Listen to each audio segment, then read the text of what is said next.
మిత్రులారా, ఈరోజు వాల్మీకి రచించినటువంటి రామాయణం గురించి మీ ముందు ఉంచదలుచుకున్నాను. రామాయణంలో బాలకాండ, శ్రీమన్నారాయణుని నిరంతరం స్మరించే నారద మహర్షి ఒకరోజు వాల్మీకి ఆశ్రమానికి వచ్చాడు.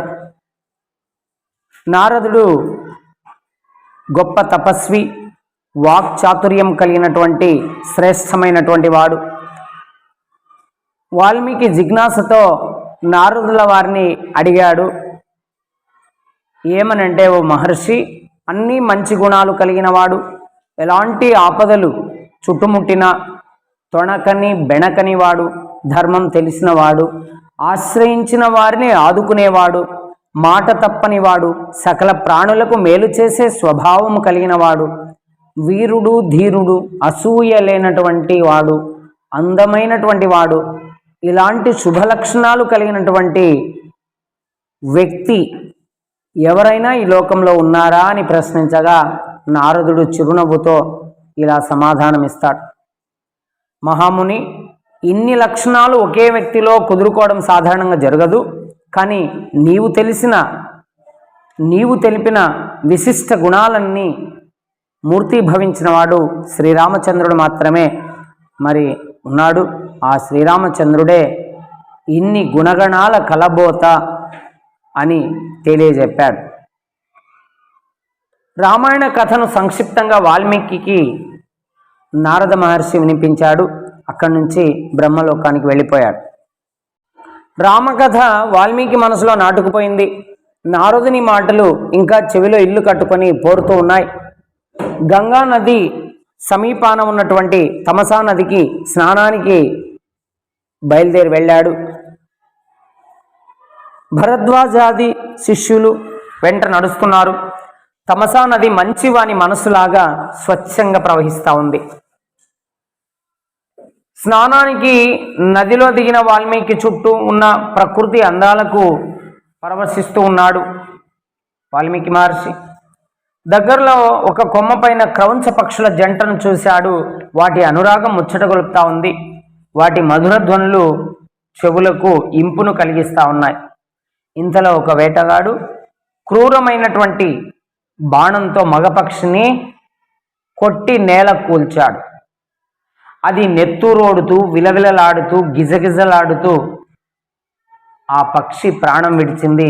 ఆ ఎడబాటును తట్టుకోలేక ఆడపక్షి తల్లడిల్లిపోయింది. హృదయ విదారకమైనటువంటి ఈ దృశ్యాన్ని వాల్మీకి చూశాడు. మరి చూసిన వెంటనే వాల్మీకి మనసులో కరుణరసం జాలువారింది. ధర్మావేశం కట్టలు తెంచుకుంది. వెంటనే ఆయన నోటి వెంట అప్రయత్నంగా మా నిషాద ప్రతిష్టాంత్వహ్మగమః శాశ్వతీ సమాహ యత్ క్రౌంచ మిథునాదేకం అవధీహి కామమోహితం. ఓ కిరాతకుడా, క్రౌంచ పక్షి జంటలో పరవశమై ఉన్న ఒక పక్షిని చంపిన నీవు శాశ్వతంగా అపకీర్తి పాలవుతావు అన్న మాటలు తన హృదయంలో నుంచి వచ్చాయి. సరే, ఈ శ్లోకాన్ని ఇలాగా అననైతే అన్నాడు. కానీ తర్వాత అతనికి ఆశ్చర్యం వేసింది. ఈ మాటలు సమానాక్షరాలు కలిగినటువంటి 4 పాదాలతో లయబద్ధంగా వచ్చాయి. ఇది ఛందోబద్ధమైన శ్లోకమైన నిర్ధారించుకున్నాడు. శ్లోకం నుంచి శ్లోకం పుట్టింది. ఆశ్రమానికి తిరిగి వచ్చారంతా. కానీ క్రౌంచ పక్షి దారుణ దృశ్యం మాత్రం వాల్మీకి మనసు నుంచి వెనుదిరగడం లేదు. అదే ఆలోచన, అదే ఆవేదన. ఇంతలో సృష్టికర్త బ్రహ్మ వాల్మీకిని చూడ్డానికి ఆశ్రమానికి వచ్చాడు. అతనికి శాస్త్రోక్త ఉపచారాలన్నీ చేశాడు.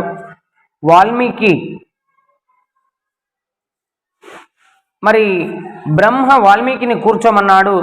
బ్రహ్మ ఆసనం కన్నా కొంచెం తక్కువ ఎత్తుగల ఆసనం పైన కూర్చున్నాడు వాల్మీకి. ఇది పెద్దల పట్ల ప్రవర్తించాల్సిన తీరు ఇలా ఉంటుంది. బ్రహ్మ ఎదురుగా ఉన్న క్రౌంచపక్షి బాధ వాల్మీకిని వదలడం లేదు. మనసులో మానిషాంత శ్లోకమే మళ్ళీ ధ్వనించింది. అన్నీ తెలిసిన బ్రహ్మ చిరునవ్వును చిందిస్తూ, ఓ ఋషీశ్వర, నీవు పలికినది శ్లోకమే, అది నా సంకల్ప ప్రభావము. ఈ ఛందస్సు అనుష్టుప్లోనే శ్రీరామచరిత్రం రాయమని ఆదేశించడం జరిగింది. నారదుడు స్పష్టంగా వివరించని రామకథ రహస్యాలన్నీ కూడా నీకు స్ఫురించేలాగా అనుగ్రహిస్తాను అని చెప్పేసి అలా చేయడం జరిగింది. ఈ భూమండలంలో పర్వతాలు, నదులు ఉన్నంతకాలము రామాయణ కథను జనులు కీర్తిస్తూనే ఉంటారు అని ఆశీర్వదించి మరి బ్రహ్మ వెళ్ళిపోయాడు. బ్రహ్మ ఆదేశానుసారం రామాయణ రచనకు శ్రీకారం చుట్టాడు వాల్మీకి మహర్షి. సరయు నదీ తీరంలో కోసల అనేటువంటి పేరుగాంచినటువంటి రాజ్యం ఉంది. అందులో అదే అయోధ్య అనేటువంటి మహానగరం. అయోధ్య అంటే యోధులకు కూడా జయించడానికి శక్యం కానటువంటిది. దీన్ని ఎవరు నిర్మించారయ్యా అంటే మనువు అనేటువంటి ఆయన నిర్మించాడు. కోసల దేశాన్ని దశరథ మహారాజు పరిపాలిస్తూ ఉన్నాడు. అతడు సూర్యవంశం రాజు, మహావీరుడు, దేవతల పక్షాన రాక్షసులతో ఎన్నోసార్లు యుద్ధం చేసినటువంటి వాడు, ధర్మపరాయణుడు, ప్రజలను కన్నబిడ్డలా చూసుకునేవాడు. వశిష్ఠ, వామదేవులు అతని ప్రధాన పురోహితులు.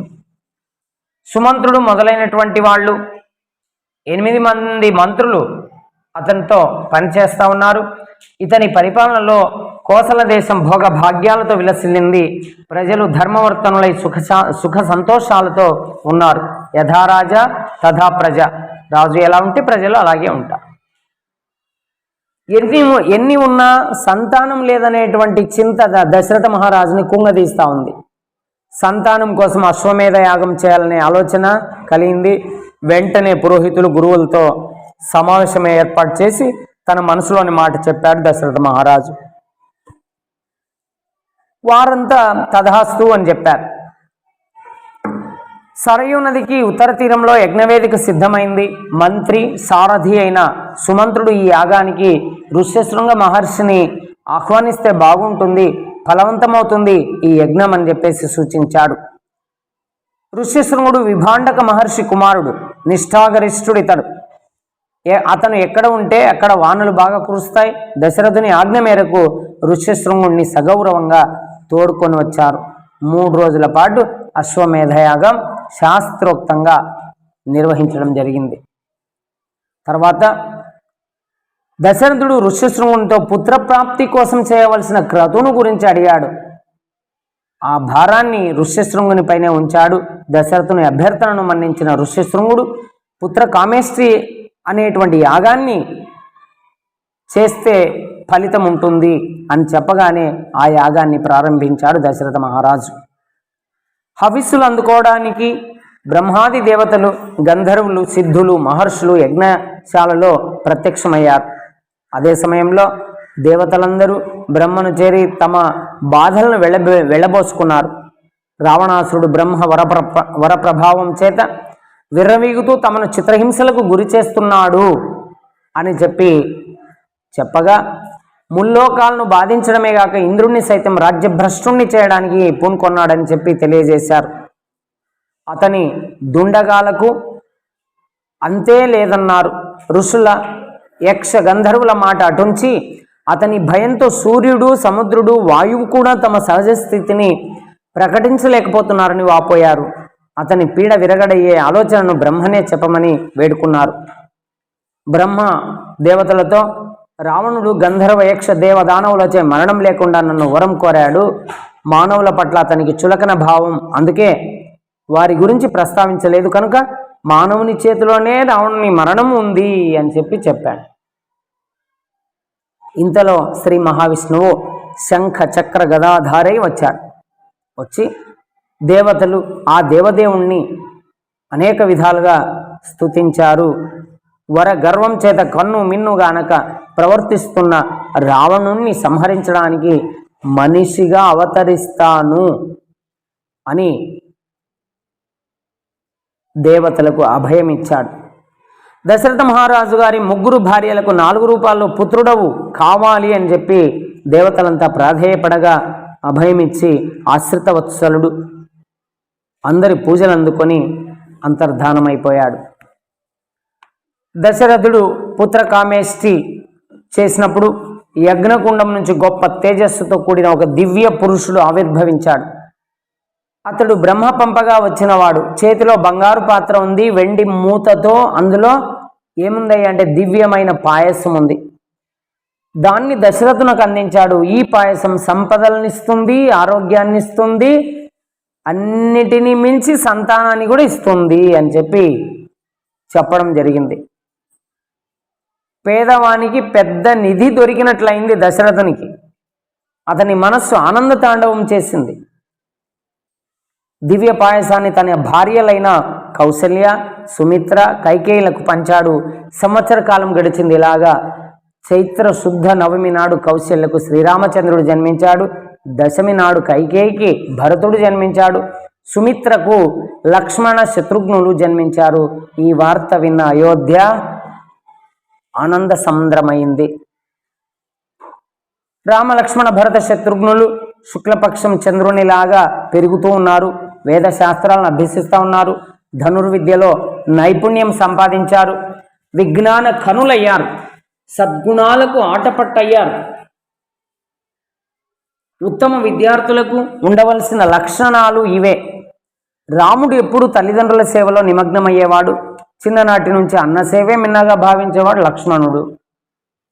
ఇతడు రాముడికి బహిప్రాణం, ఆరో ప్రాణం. భరత శత్రుఘ్నులు అన్యోన్య ప్రేమాభిమానాలు కలిగినటువంటి వాళ్ళు. ఇలాగా ఈ పిల్లలు పెరుగుతూ ఉన్నారు. ఇలాగ కాలచక్రం తిరుగుతూ ఉన్నది. ఒకరోజు దశరథుడు తన మంత్రులు, పురోహితులు మొదలైన వారితో సమావేశమయ్యాడు. తన కుమారుల వివాహ ప్రస్తావన చేస్తున్నాడు. సరిగ్గా అదే సమయంలో అక్కడ అడుగు పెట్టాడు మహా తేజశాలి సంపన్నుడైన విశ్వామిత్ర మహర్షి. సృష్టికి ప్రతి సృష్టి చేయగల సమర్థవంతుడు ఆ ఋషి. దశరథుడు ఎదురేగి సాదరంగా స్వాగతించాడు. అతిథి దేవోభవ, అతిథి మనకు దేవుడితో సమానము. ఇది తెలిసిన దశరథుడు విశ్వామిత్రునికి సముచితమైన రీతిలో మర్యాదలు గావించాడు. వినయపూర్వకంగా చేతులు జోడించి నమస్కరించి విశ్వామిత్రుని రాకకు కారణాన్ని అడిగాడు. తనపై కార్యభారం పెడితే నెరవేరుస్తాను స్వామి అని వేడుకున్నాడు. దశరథుని వినయానికి మురిసిపోయాడు విశ్వామిత్రుడు. వశిష్ఠుని ఉపదేశాలను పొందినవాడివి, నీవు ఇలాగే ప్రస్తావిస్తావని మెచ్చుకున్నాడు. విశ్వామిత్రుడు దశరథునితో తాను వచ్చిన పనిని తెలుపుతానన్నాడు. దాన్ని ఆచరించాలి, మాట తప్పకూడదు అని అన్నాడు. ఆడిన మాట ఎట్టి పరిస్థితిలో తప్పకూడదు. మీ వంశం ఎప్పుడు గతంలో ఆడిన మాట, ఇచ్చిన మాట తప్పలేదు అని అసలు విషయం చెప్పాడు. ఓ రాజా, నేను ఒక యజ్ఞాన్ని సంకల్పించాను. కానీ మారీచుడు, సుబాహుడు అనేటువంటి ఇద్దరు రాక్షసులు ఆ యజ్ఞానికి విఘ్నాలు కలిగిస్తున్నారు, కష్టాలు కలిగిస్తూ ఉన్నారు. వారిని కోపించడానికి, శపించడానికి శక్తి నాకు ఉంది. కానీ యజ్ఞదీక్షలో ఉన్నాను కాబట్టి అది నాకు తగని పని. కాబట్టి ఉచితానుచితాలు తెలియకుండా శక్తిని దుర్వినియోగపరచకూడదు. కాబట్టి అందుకు సత్యపరాక్రముడు, వీరుడు, శూరుడు అయిన శ్రీరామచంద్రుణ్ణి మరి 10 రోజుల పాటు నా వెంట పంపు. అతడే ఆ రాక్షసులను చంపగల సమర్థుడు. నా వెంట వచ్చి యాగ సంరక్షణ చేయడం వల్ల శ్రీరామచంద్రునికి అనేక శ్రేయస్సులు కలుగుతాయి. శ్రీరాముని పరాక్రమం ఎలాంటిదో నాకు బాగా తెలుసు. నాకే కాదు, వశిష్ఠుల వారికి కూడా, వామదేవాది మహర్షులకు కూడా తెలుసు. వారంతా అంగీకరిస్తేనే పంపించు. వాళ్ళంతా అంగీకరించిన తర్వాతే రాముణ్ణి నాతో పంపవయ్యా రాజా అని చెప్పడం జరిగింది. ఈ మాటలు వింటుంటే దశరథుని గుండెలో రాయి పడింది. చేతులు జోడించి, నా మహర్షి, నా రాముడు 16 ఏళ్ళు కూడా నిండనటువంటి చిన్న పిల్లవాడు, ధనుర్విద్య ఇంకా పూర్తి కాలేదు, యుద్ధ విషయాలతో తగిన పరిచయం లేనివాడు. కాబట్టి దయచేసి నా రాముణ్ణి కోరకండి స్వామి. అంతగా కావాలంటే ధనుర్బాణ పాణినై నేను మీ వెంట వస్తాను, యుద్ధం చేస్తాను, యాగాన్ని సంరక్షిస్తాను. ఆ బాధ్యత యాగాన్ని ఇచ్చేటువంటి బాధ్యత అంతా నేనే తీసుకుంటాను. ఇవన్నీ ఎట్లా ఉన్నా రాముని వదిలి నేను ఒక్క క్షణమైనా బతకలేను స్వామి. మా నోముల పంట రాముడు, లేక లేక కలిగినటువంటి నా పంట రాముడు. ఇంతకు ఆ రాక్షసులు ఎవరి అండతో ఈ దుండగానికి ఒడిగట్టారు స్వామి అని అడిగాడు. విశ్వామిత్రుడు అప్పుడు సమాధానం చెప్తూ, పౌలస్త్య వంశజుడైన విశ్రవసుడనే మునికుమారుడు రావణాసురుడు. అతడు కుబేరుని సోదరుడు, అనేక రాక్షస బలాలు కలిగినవాడు. బ్రహ్మ ఇచ్చిన అసాధారణ వరాల వల్ల అతని గర్వము ఇబ్బడి ముబ్బడైంది. ముల్లోకాలను అల్లకల్లోలం చేస్తా ఉన్నాడు. అటువంటి వాడికి యజ్ఞం భగ్నం చేయడం అనేటువంటిది అల్పంగా తోస్తున్నది. అందుకే ఇటువంటి పనులలో పాల్గొనడు. మారీచ సుబాహులు ఇతని చేత ప్రేరితులై యజ్ఞాలకు విఘ్నాలను కలిగిస్తున్నారనగానే దశరథుడు మరింత భయపడ్డాడు. యుద్ధంలో యమునితో సమానులైన వారిని ఎదుర్కోవడానికి నా చిన్ని పాపణ్ణి పంపను, నేను కూడా యుద్ధ విషయంలో అశక్తుడనని పలికాడు. దశరథుని మాటలకు విశ్వామిత్రుడు అగ్గి మీద గుగ్గిలమైనాడు. ఇచ్చిన మాట తప్పడం మీ ఇంట వంట లేదు. నీవందుకు సిద్ధపడితే రిక్త హస్తాలతో, అంటే ఉత్త చేతులతో నేను తిరిగి వెళతాను. మీరు సుఖంగా ఉండండి అని స్వరం మార్చి విశ్వామిత్రుడు చెప్పినటువంటి మాటల తీవ్రతను గమనించినటువంటి వశిష్ఠ మహర్షి ఇచ్చిన మాట నిలబెట్టుకోమని దశరథునికి హితవు పలికాడు. మాట నిలబెట్టుకోవడానికి ప్రయత్నించమని వాళ్ళు చెప్పగా, మాట నిలబెట్టుకోనటువంటి వానికి ధర్మ కార్యాలను ఆచరించిన ఫలం అనేటువంటిది నశిస్తుంది రాజా అని చెప్పేసి హెచ్చరించాడు. వివిధాస్త్ర ప్రయోగ దక్షుడైన విశ్వామిత్రుడి వెంట రాముణ్ణి పంపడంలో సంశయానికి తావుండకూడదన్నాడు. రాముణ్ణి పంపితే మేలు జరుగుతుందని శృతిమెత్తగా సూచించాడు. వశిష్ఠుని హితవచనాలకు దశరథుడు తలొగ్గాడు. రామలక్ష్మణులను పిలిపించాడు. కౌశల్యతో కలిసి ఆశీర్వదించాడు. ప్రశాంతమైన మనస్సుతో విశ్వామిత్రునికి అప్పగించాడు. విశ్వామిత్రుని వెంట ధనుర్ధారి అయి రాముడు నడుస్తున్నాడు. లక్ష్మణుడు అనుసరిస్తున్నాడు. సరయూ నదీ తీరం వెంబడి చాలా దూరం ప్రయాణించారు ముగ్గురు.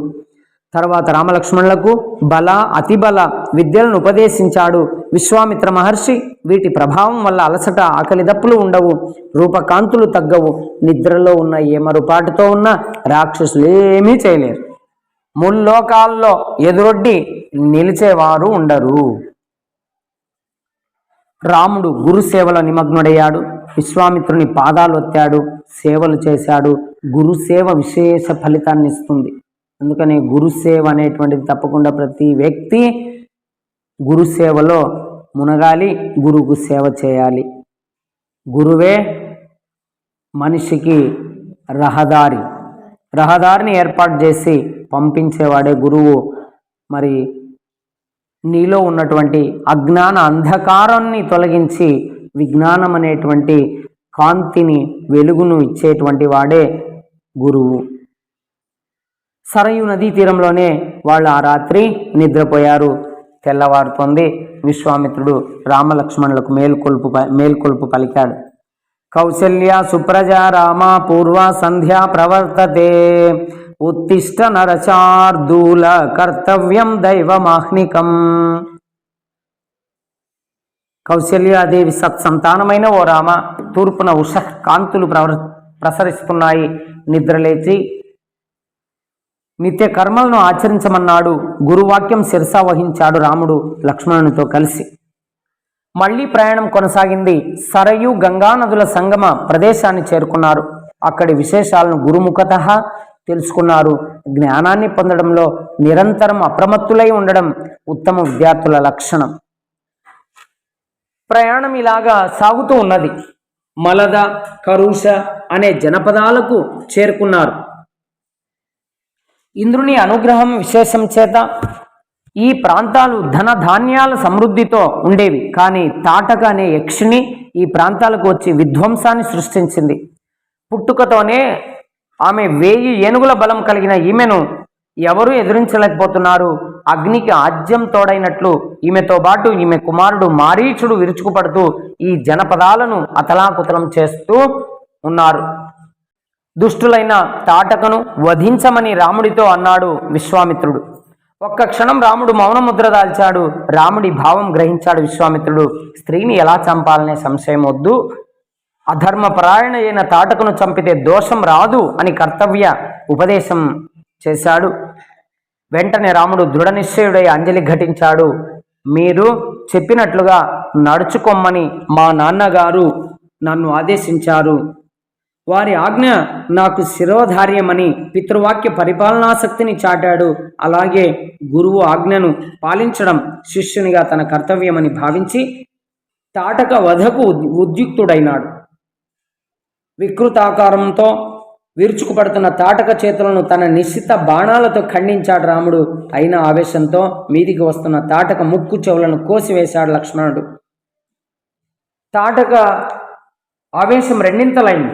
తాను కనబడకుండా వాళ్లపై రాళ్లవాన కురిపిస్తున్నది. ఇదంతా గమనిస్తున్నాడు విశ్వామిత్రుడు.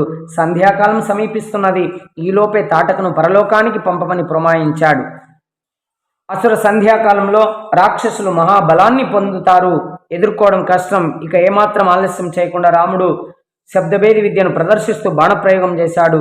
క్షణకాలంలో తాటక నేలపై బడి ప్రాణాలను వదిలింది. తాటక వధతో దుష్ట సంహారానికి పూనుకొన్నాడు రాముడు. ఇంద్రాది దేవతలు రాముణ్ణి స్తుతించారు. సంతుష్టుడైన విశ్వామిత్ర మహర్షి రామునకు ఎన్నో దివ్యాస్త్రాలను అనుగ్రహించాడు. గురువు అనుగ్రహిస్తే ఇవ్వలేనిదేమిటి, శిష్యుడు పొందలేనిదేమిటి? రామలక్ష్మణ సహితుడై విశ్వామిత్రుడు సిద్ధాశ్రమం చేరుకున్నాడు. అదే అతని యజ్ఞభూమి. రామలక్ష్మణులు వినయంగా చేతులు జోడించి గురువు గారిని యజ్ఞ దీక్షను స్వీకరించమని ప్రార్థించారు. మన్నించాడు మహర్షి. యజ్ఞ దీక్షితుడయ్యాడు. మరునాడు యజ్ఞం ప్రారంభమైంది. ఇలాగా 6 రోజుల పాటు సాగే యజ్ఞ విషయంలో అత్యంత జాగరూకులై ఉండమని రామలక్ష్మణులకు సూచించారు మునులు. 5 రోజులైంది.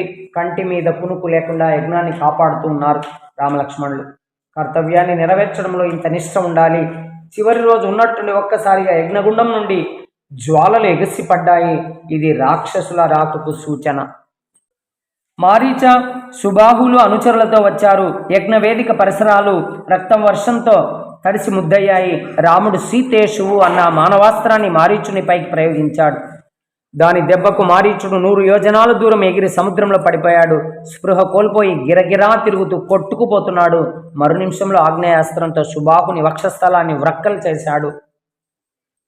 వాయువ్యాస్త్రంతో మిగతా రాక్షసుల పని పట్టాడు. రాక్షస బాధ తొలగింది. యజ్ఞం నిర్విఘ్నంగా జరిగింది. విశ్వామిత్రుడు సంతోషించాడు. సమర్థులైన శిష్యులను చూసి ఏ గురువు సంతోషించడు? మరునాడు ఉదయాన్నే రామలక్ష్మణులు విశ్వామిత్రుని ఎదుట వినయంతో నిలిచారు. ఇంకా ఏమి చేయాలో ఆజ్ఞాపించమన్నారు. విశ్వామిత్రుడు, ఓ రామ, మిథిలా నగర ప్రభువు పరమ ధార్మికుడైన జనక మహారాజు ఒక యజ్ఞాన్ని సంకల్పించాడు. మనం అక్కడికి వెళదాం. అక్కడ అద్భుతమైన ఒక మహాధనుస్సు ఉంది, నీవు చూడవచ్చునన్నాడు. సంసిద్ధులయ్యారు రామలక్ష్మణులు. మునిని అనుసరిస్తూ మిథిలా వైపుగా ముందుకు సాగుతున్నారు. అడుగులతో పాటు మాటలు సాగుతున్నాయి. రాముని కోరిక మేరకు తమ వంశ పుట్టుపూర్వోత్తరాలను వివరించాడు విశ్వామిత్రుడు. ఆ రాత్రి శోణా నదీ తీరంలో విశ్రమించారు. మరునాడు పవిత్ర గంగానదిని దర్శించారు. స్నానాలు ఆచరించి విద్యుక్త ధర్మాలను నెరవేర్చారు. గంగా వృత్తాంతాన్ని వినగోరుతున్నానని వినయంగా అడిగాడు రాముడు. వినిపించాడు విశ్వామిత్రుడు. జిజ్ఞాసులైన శిష్యులు, విజ్ఞాని అయిన గురువు ఇక జ్ఞాన ప్రసారానికి అడ్డుంటుందా? ఉండదు. పాతాళంలో బూడిద కుప్పలై పడి ఉన్న తన పితరులైన సగర పుత్రులకు ఉత్తమ గతులు కల్పించడానికి సంకల్పించాడు భగీరథుడు. అందుకు ఒకటే మార్గం ఉంది. సురగంగను వారి బూడిద కుప్పలపై ప్రవహింపజేయడం, కానీ అలా ఆకాశంలోని గంగను పాతాళానికి దింపడం ఒక పట్టాన జరిగే పనైనా? అయినా దృఢ సంకల్పానికి అసాధ్యమైనది లేదు. భగీరథుడు తీవ్రమైన తపస్సు చేశాడు. బ్రహ్మను, శివుణ్ణి మెప్పించాడు. ఎన్ని అడ్డంకులు ఎదురైన సంకల్పం నుంచి పక్కకు తప్పుకోలేదు. గంగను పాతాళం దాకా తీసుకువెళ్లడంలో సఫల మనోరథుడయ్యాడు. అందుకే పట్టుదల విషయంలో భగీరథ ప్రయత్నం అన్న జాతీయం ఏర్పడింది. భగీరథుని వంశంలోని వాడే శ్రీరాముడు. గంగావతరణాన్ని గురించి విశ్వామిత్రుడు రామునికి చెప్పడంలో ఒక ఆంతర్యం ఉంది. తన పూర్వీకులు ఎంత గొప్పవారో తెలుసుకుని దానికి అనుగుణంగా నడవడం, పితరుల పట్ల ఎంత భక్తి ప్రపత్తులు ఉండాలో తెలపడం, పట్టిన పని ఫలవంతమయ్యే వరకు పట్టుదల ఎలా ఉండాలో చెప్పడం. అయితే ఇవన్నీ నేరుగా చెప్పలేదు విశ్వామిత్రుడు, అయినా ఆంతర్యాన్ని గ్రహించాడు రాముడు. ఇదే ఉత్తమ గురు శిష్యుల వ్యవహారం. మిథిలా నగర సమీపానికి చేరుకున్నారు విశ్వామిత్ర రామలక్ష్మణులు. అక్కడ ఒక ఆశ్రమాన్ని చూశాడు రాముడు. అది పాతదైనా అందంగా అగుపిస్తుంది, కానీ జనసంచారమే లేదు. ఏమిటి చిత్రమని అడిగాడు రాముడు. అది గౌతమ మహర్షి ఆశ్రమం అని ఆ కథనంతా వివరించాడు శ్రీరామచంద్రుడికి విశ్వామిత్రుడు. మహాతపస్సంపన్నుడైన గౌతమ మహర్షి తన భార్య అయిన అహల్యతో ఈ ఆశ్రమంలో ఉండేవాడు. ఒకానొక సందర్భంలో అహల్య అపరాధం చేసిందని భావించి ఆగ్రహోదగ్రుడయ్యాడు గౌతముడు. కొన్ని వేల సంవత్సరాల్లో అన్నపానాదులు లేక వాయువునే ఆహారంగా తీసుకుంటూ ఈ ఆశ్రమంలోనే బూడిదలో పడి ఉండమని ఆమెను శపించాడు. ఎవ్వరికీ కనబడకుండా ఉంటావు అన్నాడు. రాముని రాకతో శాప విముక్తి కలిగి నిజరూపాన్ని పొందుతావన్నాడు. రామ, గౌతమాశ్రమంలో కాలుమోపి అహల్యకు శాప విముక్తి కలిగించు అని విశ్వామిత్రుడు ఆజ్ఞాపించాడు. చుట్టూ బూడిద ఆవరించి ఉండి కఠోర దీక్షలో ఉన్న అహల్య ఒక కమ్ము కొన్న అగ్ని తేజస్సులా ఉంది. ఆ మహాత్మురాలిని రాముడు చూశాడు. రాముడి దర్శనంతో ఆమెకు శాప విముక్తి కలిగింది. అహల్య గౌతములు రాముణ్ణి యథావిధిగా గౌరవించారు. వారి సత్కారాలు అందుకొని రాముడు విశ్వామిత్రుని వెంట లక్ష్మణ సహితుడై మిథిలా నగరానికి బయలుదేరాడు. మిథిలా నగరంలో ప్రభు అయిన జనక మహారాజు వీరిని సముచితంగా సమాదరించాడు. మిథిలలో అహల్య గౌతముల పెద్ద కుమారుడైన శతానందుడు రామదర్శనం చేసుకున్నాడు. తన తల్లిని ఉద్ధరించినందులకు కృతజ్ఞతాంజలు సమర్పించుకున్నాడు. మహా తపశ్శాలి అయినటువంటి విశ్వామిత్రుని అనుగ్రహం పొందగలగడం చాలా విశేషమని రాముడిని మెచ్చుకున్నాడు. విశ్వామిత్ర మహర్షి అసాధారణ శక్తి సామర్థ్యాలను వివరించాడు శతానందుడు. మరునాడు ప్రాతకాలంలో జనకుడు విశ్వామిత్ర రామలక్ష్మణులు ఆహ్వానించాడు. కర్తవ్య ఉపదేశం చేయాల్సిందిగా విశ్వామిత్రుని ప్రార్థించారు. అప్పుడు ప్రత్యుత్తరం ఇస్తూ విశ్వామిత్రుడు, వీరు దశరథ మహారాజు కుమారులు, జగత్ప్రసిద్ధులైన వీరులు, మీ దగ్గర ఉన్న ధనుస్సును చూడాలనుకుంటున్నారు, దాన్ని చూపించండి, శుభం కలుగుతుంది, వాళ్ళ ముచ్చట తీరుతుంది అన్నాడు. అప్పుడు జనకుడు తన దగ్గరున్న శివధనుస్సు చరిత్రను వివరించాడు. యాగం కోసం భూమిని దున్నుతుండగా ఒక పాప దొరికింది అని, నాగటి చాలున దొరికినందువల్ల ఈమెకు సీత అనే పేరు వచ్చిందని చెప్తూ ఆమెను గొప్ప పరాక్రమవంతుడికి ఇవ్వాలన్న తన అభిమతాన్ని వెలిబుచ్చాడు. శివధనుస్సును ఎక్కుపెట్టగలవాడే సీతకు తగిన భర్త అవుతాడు అని అన్నాడు. గతంలో ఎందరో రాజులు వచ్చి శివధనుస్సు ఎక్కుపెట్టడానికి విఫల ప్రయత్నం చేశారని, ఎక్కుపెట్టడం మాట ఎలా ఉన్నా కనీసం కదిలించలేకపోయారు అని చెప్పాడు. ఇదంతా విని శివధనుస్సును తెప్పించమన్నాడు విశ్వామిత్రుడు. సరేనన్నాడు జనకుడు. బలిష్ఠులు దీర్ఘకాయులైన 5,000 మంది అతి కష్టం మీద శివధనుస్సుతో కూడిన పేటికను తీసుకొచ్చారు. విశ్వామిత్ర మహర్షి అనుమతితో ధనుస్సు మధ్య భాగాన్ని అవలీలగా పట్టుకున్నాడు రాముడు. ధనుర్విద్యలో ఆరితేరిన రాముని చేయి సోకగానే ఆ ధనుస్సు వంగింది. వింటినారిని సంధించాడు. వేల కొలది సదస్యులు ఆశ్చర్యంలో మునిగిపోయారు. అల్లెతాడును ఆకరణాంతంగా లాగాడు రాముడు. పిడుగుపాటుల భయంకర శబ్దాన్ని చేస్తూ విల్లు ఫెళ్ళున విరిగింది. విశ్వామిత్రుడు, జనకుడు, రామలక్ష్మణులు తప్ప మిగతా వారంతా మూర్ఛపోయారు. ఇచ్చిన మాట ప్రకారం జనకుడు సీతారాముల వివాహం జరపడానికి సంసిద్ధుడయ్యాడు. దశరథ మహారాజుకు వర్తమానం పంపాడు. అయోధ్య నుంచి అందరూ తరలివచ్చారు. జనకుడు తన కుమార్తెలైన సీతను, ఊర్మిళలను, రామలక్ష్మణులకు తన తమ్ముడు కుశధ్వజిని, కుమార్తెలైన మాండవిని, శృతకీర్తిని, భరత శత్రుఘ్నులకు ఇచ్చి వివాహం జరిపించాడు. అంగరంగ వైభవంగా జరిగాయి కళ్యాణాలు. మరునాడు విశ్వామిత్ర మహర్షి కొత్త దంపతులను ఆశీర్వదించి దశరథ జనక మహారాజులను వీడుకొని హిమాలయ పర్వతానికి వెళ్ళాడు. తర్వాత బంధుమిత్ర సమేతంగా దశరథుడు అయోధ్యకు బయలుదేరి వెళ్ళాడు. దారిలో వీళ్లకు పరశురాముడు ఎదురుగా వచ్చాడు. అతడు ప్రళయకాల రుద్రుడిలా ఉన్నాడు. గండ్రగొడ్డల్ని, ధనుర్బాణాలను ధరించాడు. ప్రజ్వరిల్లే అగ్నిలా భయంకరంగా ఉన్నాడు. క్షత్రియులంటే అది ఇతనికి సరిపడదు. పూర్వం క్షత్రియుడైన కార్త్యవీర్యార్జునుడు ఇతని తండ్రి అయిన జమదగ్నిని చంపాడు. అప్పటి నుండి క్షత్రియ నిర్మూలనానికి కంకణం కట్టుకున్నాడు. 21 సార్లు భూప్రదక్షిణ చేసి ఎంతమంది క్షత్రియులను తన గండ్రగొడ్డలికి బలి చేశాడో ఇంతవరకు లెక్కలేదు.